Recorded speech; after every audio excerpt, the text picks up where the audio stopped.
네, 오늘은 에봇디에 숨은 기도원 이런 제목으로 함께 하나님의 말씀을 나누려고 합니다. 우리는 종종 사람들과의 관계 속에서 의도하든 의도하지 않든 겸손의 가면을 쓸 때가 있습니다. 누군가 나의 수고를 칭찬하면 겉으로는 아닙니다. 하나님이 다 하셨습니다. 라고 말하면서도 막상 사람들이 인정해주지 않거나 어떤 그 사람들의 칭찬받는 이름 가운데 내 이름이 빠지면 깊은 서운함을 느끼게 마련이죠. 저도 그런 것 같아요. 저도 이제 우리 교회가 이제 조금 인원이 늘었잖아요. 그럼 이제 누군가가 물어봐요. 사역은 잘하고 계시죠? 이번 주에도 누가 저한테 물어보더라고요. 사역은 잘하고 계시죠? 그래서 제가 무슨 재주가 워낙에 없어서요. 그냥 열심히만 하고 있습니다. 그런데 이분이 그 다음에 우리 조 목사님 잘할 줄 알아요. 내가 이 말을 해야 되는데 그 말을 안 하는 거예요. 그래서 되게 그 다음 말을 안 했으니까 섭섭하더라고요. 그러더니 그분이 오늘 아침에 우리 교회에 제가 치과 다녀오느라고 잠깐 자리를 비웠더니 아침에 와가지고 우리 교회 와서 주보랑 여기 본당 사진 찍어가지고 우리 교회 왔다 갔다 하고 저한테 사진을 보냈더라고요. 책임지고 일반적으로는 책임지고 앞장서야 하는 직함은 다들 부담스러워요.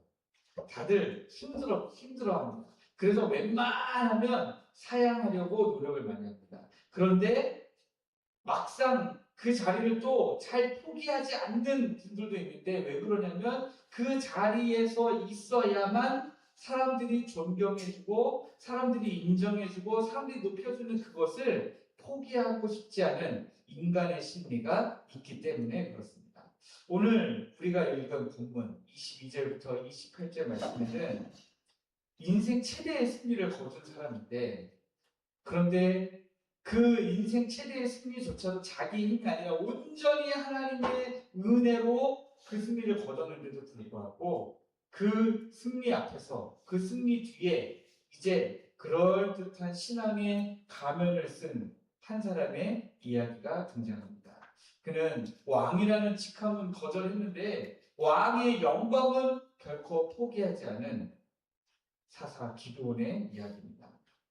13만 5천 명의 달하는 미디안 대군을 물리치고 돌아오는 이 기드온을 향해서 이스라엘 백성들이 열광하죠. 22절 말씀을 보니까 얼마나 열광했던지 그때 이스라엘 사람들이 기드온에게 이르되 당신이 우리를 미디안의 손에서 구원하셨으니 당신과 당신의 아들과 당신의 손자가 우리를 다스리소서. 네, 일단 짚고 넘어가야 될 건 틀린 내용이 있죠. 당신이 우리를 미디안의 손에서 구원하셨다. 기드온이 사사가 되어서 이스라엘을 미디안의 손에서 구원한 건 맞지만 실제적으로 구원의 역사를 이루신 분은 기드온이 아니라 우리 하나님이시죠. 어쨌든 이스라엘 백성들의 눈에는 기드온이 미디안의 손에서 이스라엘을 구원했기 때문에 엄청난 제안을 하는 겁니다. 당신과 당신의 아들과 당신의 손자까지 대를 이어서 세습해서 우리를 다스려 주옵소서. 지금 그렇게 제안하고 있는 겁니다. 그런데 이 거대한 정말 생각하지도 못한 이 제안 앞에서 기드온은 너무나도 완벽한 대답을 합니다. 23절 말씀이죠. 기드온이 그들에게 이르되 내가 너희를 다스리지 아니하겠고 나의 아들도 너희를 다스리지 아니할 것이요 여호와께서 너희를 다스리십니다. 네, 여호와 하나님께서 너희들을 다스리실 것이다 하는 이 말씀이 기드온의 입에서 나왔는데 얼마나 대단한 정답입니까?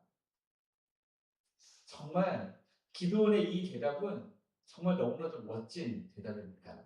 하나님께서 너희를 다스리실 것이다 하는 이 하나님의 다스리심에 대한 고백이 어떻게 저는 이 말씀을 읽으면서도 하나님의 나라에 대한 개념이 아직 없는데 어떻게 이런 대답을 할 수 있었을까? 하는 그런 생각을 했습니다.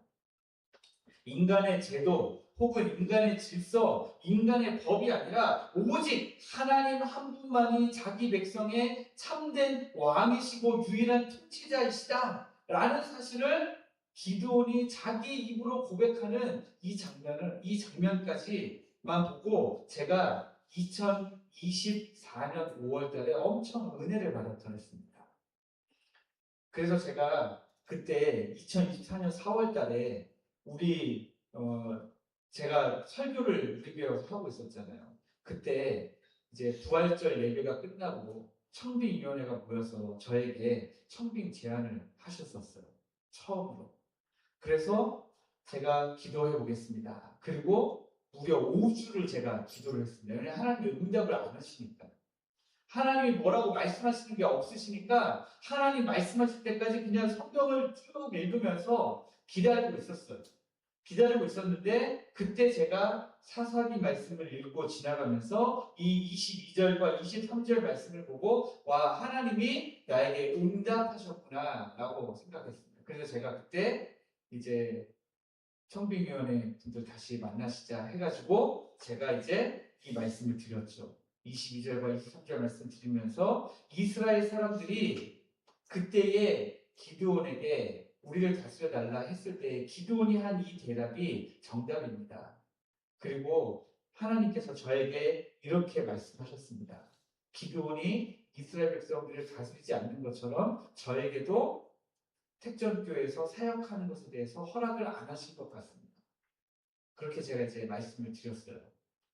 그날이 마침 우리 이상구 장로님 생신이었죠. 네, 잊어먹어지지도 않네요. 제가 한다고 하실 줄 알고 케이크도 사다 놓으셨는데 그날 제가 이상구 장로님의 그 생일을 완전히 망쳐버렸던 그 기억이 납니다. 네, 그때 저는요 22절과 23절 말씀만 봤어요. 22절과 23절 말씀만. 그러다가 이번에 말씀을 준비하면서 그 이후에 나오는 28절까지의 말씀도 이제 보게 된 거예요. 기도는 입술로는 정말 이스라엘 백성도 하나님도 다 기뻐하실 만한 대답을 했어요. 그런데 그 다음 구절인 24절 말씀을 보면 기드온이 하는 행동이 좀 이상하다라는 것을 보게 됩니다. 24절 말씀을 보니까 기드온이 곧바로 그들에게 이르되 내가 너희에게 요청할 일이 있으니 너희는 각기 탈취한 귀고리를 내게 줄지니라. 이렇게 이야기합니다. 그러니까 전리품으로 지금 얻었던 금귀고리들을 다 나에게 달라면서 전리품으로 이제 취했던 거 13만 5천 명이 다 버리고 도망간 거 그거 이제 나한테 좀 달라 하는 거예요. 백성들이 너무 기쁜 마음으로 금귀고리를 가운데 옷을 펴놓고 거기다가 이제 금귀고리를 막 던져서 넣기 시작한 거예요. 여기에 들어간 거 다 이제 기드온 주려고요. 그랬더니 그 금귀고리의 무게만 1700세겔이었대요. 여러분 어때요? 1700세겔 그러니까 그냥 이 단위만 듣고도 야 엄청났겠는데 이런 생각이 드시지 않습니까? 이 1700세겔이면 오늘날로 환산하면 약 20kg 정도 된다고 합니다. 금만 20kg. 여러분 금 20kg 보신 적 있으세요? 저는 본 적이 없습니다. 네. 금 20kg인데 오늘날로 하면 얼마나 될까요? 20kg면? 제가 요새 금값도 모르고 이게 어떻게 계산해야 될지 잘 모르겠습니다. 그런데 아마 수십억 원 되지 않을까 싶습니다. 그러니까 이 기도는요, 지금 입술로는 내가 아니라 하나님이 너희를 다스리실 하나님이 너희의 왕이다 라고 고백했는데 손으로는 백성들의 주머니를 열어서 왕만 가질 수 있는 막대한 부를 지금 챙겨가고 있었다라고 하는 겁니다. 이러한 기도원의 모습을 우리의 삶에 주어보면 이것이 결코 성경 속에만 등장하는 그런 이야기가 아니다라는 사실을 우리가 알게 됩니다. 우리도 예배 가운데 나와서 입술로는 주님이 내 삶의 주인이십니다. 하나님이 나를 다스리십니다. 하나님이 나의 왕이십니다. 라고 고백하는데 실제로는 우리가 우리의 삶의 현장으로 돌아가면 어떻습니까? 아니, 돌아가지 않아도 이미 여기에서부터 말씀을 듣는 내내 그런 생각을 하실 수도 있어요. 하나님의 말씀이 저게 맞는데 실제로 내 삶을 돌아보면 저렇게만 살 수는 없는 거야. 하나님의 말씀이 이게 맞긴 맞는데 내 삶은 지금 이 하나님의 말씀대로만 살 수는 없기 때문에 왕 대신 하나님의 말씀에 다스리심에 내가 온전히 따라갈 수는 없어 라고 생각하기도 하고요.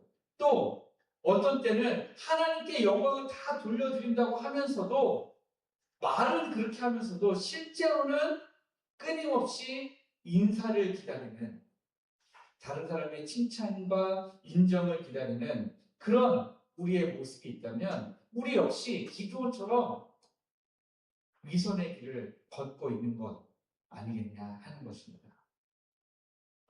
기드온의 타락은 단순히 금을 모은 것에서 멈추지 않습니다. 27절 말씀을 보니까 기드온이 그 금으로 에봇 하나를 만들어 자기의 성읍 오프라에 두었다 이렇게 기록하고 있습니다. 여러분, 에봇이라고 하는 것은 무엇입니까?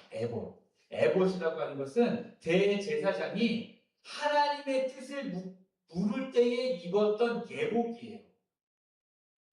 그러니까 오늘날에 이제 제가 그런 걸 입을 일은 없겠지만, 예를 들어서 우리가 그 성찬식이나 이런 거 같은 제가 가운 같은 거 있잖아요. 그렇게 이제 대제사장이 에봇이라고 하는 그런 가운 같은 옷을 입고 그 안에 이제 우림과 둠림이라고 하는 이 패가 있어요. 그걸 가지고 하나님 앞에 뜻을 묻는 거예요. 그런데 그 에봇을 지금 뭘로 만들었어요? 금으로 만든. 야, 세상에 금으로 만든 옷을 누가 입어봅니까? 옷을 이렇게 만들고 거기다 이제 금을 좀 붙여 놓을 수는 있지만 금 20kg를 녹여가지고요, 그걸 땅땅땅 두드려가지고 그걸 옷을 만들어서 입은 거예요. 누구에게 맞췄겠어요? 그 사이즈를. 이거는요, 딱 입으면 이렇게 막 이렇게 이 천이 아니잖아요. 금은 금속이잖아요. 약간 휘어지기는 휘어지지만 그러나 기본적으로 틀이 딱 정해져 있는 거 아니겠습니까? 그 정해져 있는 틀을 누구에게 맞췄겠어요? 사이즈를. 기드온에게 맞췄겠죠. 기드온의 딱 이 어깨와 이런 모든 것을 딱 맞춰서 그 금으로 에봇을 만들어서 딱 놔주는 거죠. 그런데 이 에봇이 의미하는 바가 있어요. 에봇이라고 하는 것은 하나님과 백성 사이에 중보하는 것을 의미합니다. 왜냐하면 지금 이스라엘 백성들이 하나님이 무엇을 원하시는지 모를 때에 대제사장이 에봇을 딱 입고 하나님 앞에 나가서 하나님의 뜻을 물어서 하나님의 뜻을 이스라엘 백성들에게 전달해 주는 역할이니까, 그때에 입는 옷이니까 하나님과 이스라엘 백성들 사이에 중재를 의미하는 겁니다. 그런데 기드온은 제사장도 아니에요. 제사장도 아닌데 금으로 화려한 에봇을 만들어서 본인이 입은 거예요. 더 큰 문제가 있습니다. 이 에봇을 하나님의 법궤가 모셔져 있는 성막, 그 성막이 위치하고 있는 실로로 보낸 것이 아니라 자기 고향인 오브라라고 하는 곳에 두었다라는 사실이에요. 이는 백성들이 이제 하나님의 뜻을 묻기 위해서 하나님의 성막이 있는 실로로 가는 것이 아니라 어디로 간다는 것을 뜻해요? 금으로 만든 에봇이 있는 오브라. 그 오브라에서도 어디에 있어요? 이 금 에봇이? 기드온의 집에 찾아가게 되는 거예요. 그러니까 백성들이 하나님 앞에 나아가기 위해서 하나님의 장막으로 나가야 되는데, 하나님의 집으로 가야 되는데, 이제는 하나님의 뜻을 묻기 위해서 백성들이 기드온의 집으로 간다. 기드온은 왕이라는 거창한 이름표는 사용했는데 실제로는 종교적인 권력을 독점해서 자신을 숭배하게 만드는 화려한 에봇 뒤에 교묘하게 숨는 것입니다. 왕이라고 하는 책임은 지지 않아요. 그러나 온 이스라엘 백성들이 하나님의 뜻을 묻기 위해서 무조건 기드온에게 가야만 하는, 사람들을 미혹하는 그런 일을 저질렀다라고 하는 것입니다. 28절 말씀에 보면 미디안이 복종하고 기드온이 사는 40년 동안 그 땅이 평온했다라고 기록하고 있습니다. 겉보기에는 아무런 문제가 없고 모든 것이 잘 해결된 것처럼 보입니다. 그러나 이 평온함은 기드온이 정치를 잘 했다거나 그가 만든 에봇이 대단한 능력이 있어서가 아닌 거예요. 오직 여전히 자기 백성을 불쌍히 여기시는 우리 하나님의 긍휼하심, 우리 하나님의 은혜 때문에 지금 40년 동안 평안한 것이었습니다.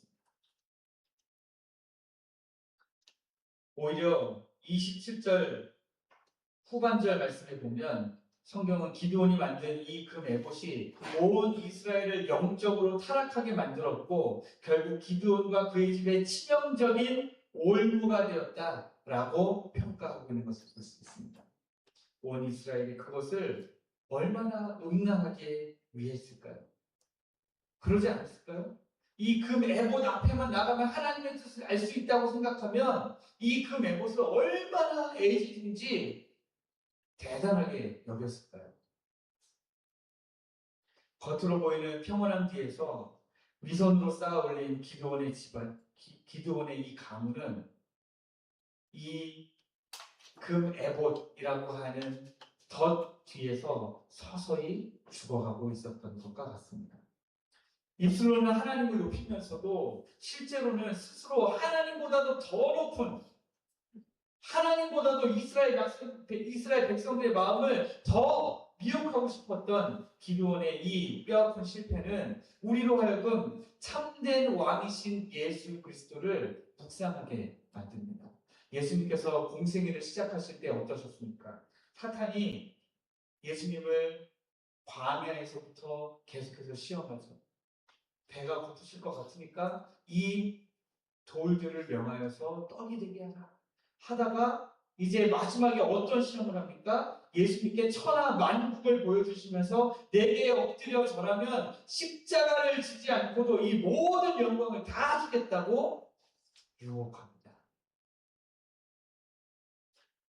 우리 주님 이때 뭐라고 말씀하셨습니까? 떠나가라. 네.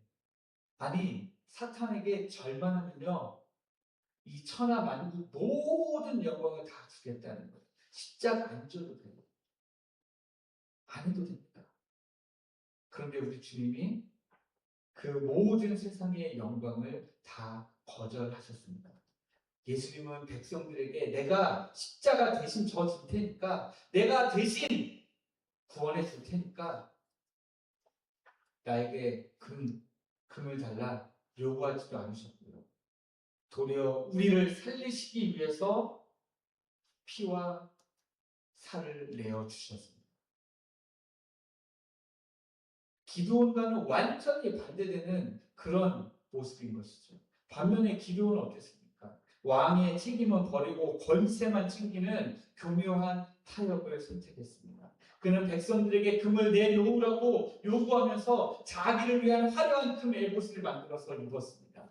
기드온은 화려한 옷을 지어 입고 그 뒤에 숨었지만 우리 예수님은 십자가 위에서 모든 것이 다 벗겨지시는 수치를 당하시고 우리를 다시 살려내셨습니다.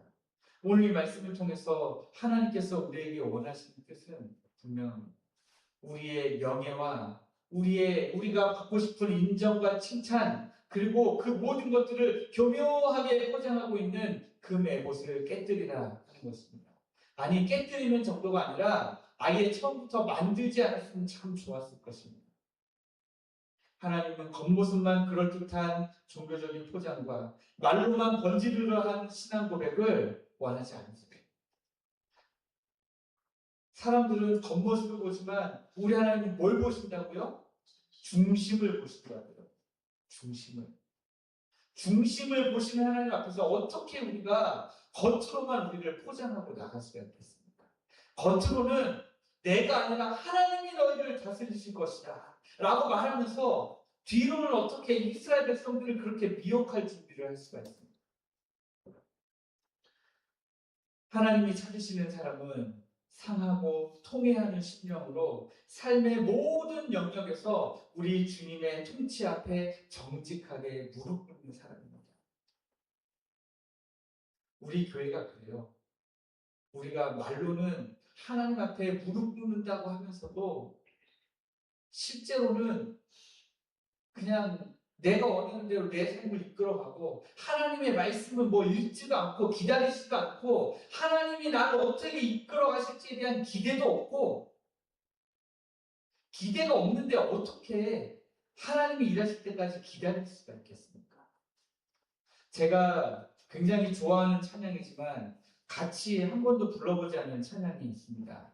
그 찬양의 가사가 이래요. 우리는 기대하고 기다리며 기도하는. 우리는 기대하고 기다리며 기도하네 하는 거예요. 우리가 기대하면서 하나님의 하실 일들을 기다리면서 하나님 앞에 기도할 수 있어야 될 것입니다. 우리가 하나님의 하실 큰 일에 대한 기대가 전혀 없는데 입으로는 기도하겠습니다. 위선입니다. 하나님 앞에서 우리 하나님이 하실 일을 기대하면서 하나님의 다스리심을 바라면서 그것에 소망을 두고 나가야 된다는 거예요. 우리의 모습을 보면 소망이 없습니다, 여러분. 저를 보든지 우리 교회를 보든지 사실 어떤 소망을 우리가 가질 수 있겠어요? 제가 뭐 그렇게 대단한 사람도 아니고 여러분 우리 교회도 그렇게 대단한 교회가 아닌데 우리 교회가 한국 교회를 품고 기도하고 우리 교회가 선교지를 위해서 기도하고 우리 교회가 하나님 맡겨주신 사명 온전히 감당하게 해달라고 기도할 때에 여러분 우리가 뭐 대단한 능력이 있어서 지금 기도하는 거 아니잖아요. 우리 하나님은 그렇게 하실 수 있기 때문에 하나님은 우리를 통해서도 놀라운 일을 행하실 수 있는 분이신 줄 믿기 때문에 우리가 하나님께 그 하실 일에 소망을 두고 우리가 기도하는 것 아니겠습니까? 그런데 그 소망을 거기에 두고 있다고 말하면서 실제로는 다른 데 소망을 두고 있으면 우리는 금 에봇 뒤에 숨은 기드온과 전혀 다르지 않다라고 하는 것입니다. 근데 오늘날 저는 많은 성도들이 이런 모습으로 살아가는 것을 너무 쉽게 봅니다. 말로는 우리 하나님을 찬양하고 우리 하나님을 높여드리고 우리 하나님만이 하실 수 있습니다라고 고백하는데 뒤만 돌아섰다 하면 다른 방법들을 강구하는 모습을 보면서 이거는 하나님 기뻐하시는 모습이 아닐 텐데 우리가 온전하게 가져야 될 신앙의 모습이 아닌데 라는 생각을 참 많이 하게 됩니다. 나를 증명하고 또 사람들 앞에서 인정받기 위해서 내 마음의 성소에 세워둔 우상을 오늘 이 시간 십자가 앞에서 우리가 다 무너뜨리고 내려놓기로 합니다. 사실 여러분 이 기드온은 어떤 사람이었습니까? 불과 몇 절만 앞에 넘어가 보면 바알의 목상, 바알의 제단과 아세라 목상을 찍어서 하나님 앞에 제사를 드리면서 여룻바알이라 하는 칭호를 얻었던 사람이에요. 바알과 더불어 다투던 사람입니다. 그런데 그 기드온이 스스로 지금 금 에봇이라고 하는 우상을 만들었어요.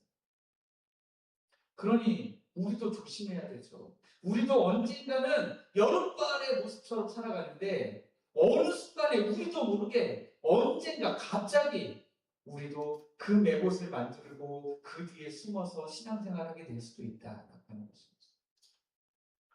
사랑하는 성도 여러분, 기드온은 말로는 하나님을 높였는데 그의 삶은 철저히 자기 자신을 높였습니다. 스스로를 기념하기 위해서 만든 그 화려한 그 매봇이 결국 자신의 가문을 파멸로 이끄는 덫이 되었습니다. 이스라엘 백성들이 그 금의 옷을 음란하게 위하게 만들어서 이스라엘 백성들 전체가 영적으로 간음하게 만들었습니다. 그러므로 이제 우리가 이 기도원의 모습을 보면서 우리도 신앙적 미선을 멈추기를 원합니다. 남들은 몰라요. 저도 잘 모릅니다. 여러분들만 아는 거예요.